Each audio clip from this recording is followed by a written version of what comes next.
কলকাতার যুবভারতী ক্রীড়াঙ্গনে সাম্প্রতিক বিশৃঙ্খলার ঘটনাকে ঘিরে নতুন করে রাজনৈতিক বিতর্ক উস্কে উঠল। অভিযোগ, ঘটনার মাঝেই তৃণমূল কংগ্রেস নেতা সুজিত বসু দলীয় কর্মীদের বিনা পয়সায় টিকিট বিলি করছেন। সেই মুহূর্তের ভিডিও ইতিমধ্যেই সোশ্যাল মিডিয়ায় ভাইরাল হয়েছে। ভাইরাল হওয়া ভিডিওতে দেখা যাচ্ছে টিকিট নিয়ে সাধারণ দর্শকদের মধ্যে যখন চরম ক্ষোভ ও অসন্তোষ তৈরি হয়েছে, ঠিক সেই সময়েই কিছু নির্দিষ্ট ব্যক্তির হাতে টিকিট তুলে দেওয়া হচ্ছে।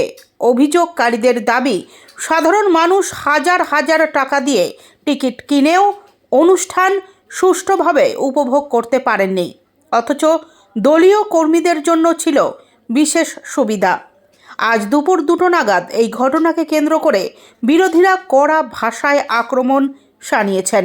তাদের বক্তব্য, যুবভারতীর বিশৃঙ্খলার জন্য দায়ী আয়োজক ও প্রশাসনের ব্যর্থতার পাশাপাশি শাসক দলের নেতাদের এমন আচরণ পরিস্থিতিকে আরও জটিল করে তুলেছে। সাধারণ দর্শকদের সঙ্গে বৈষম্যের অভিযোগও উঠছে। যদিও এই বিষয়ে এখনও পর্যন্ত সুজিত বসুর তরফে কোনো আনুষ্ঠানিক প্রতিক্রিয়া পাওয়া যায়নি, তবে সোশ্যাল মিডিয়ায় ভাইরাল হওয়া ভিডিও ঘিরে রাজনৈতিক মহলে তীব্র চর্চা শুরু হয়েছে এবং ঘটনার পূর্ণাঙ্গ তদন্তের দাবিও উঠছে।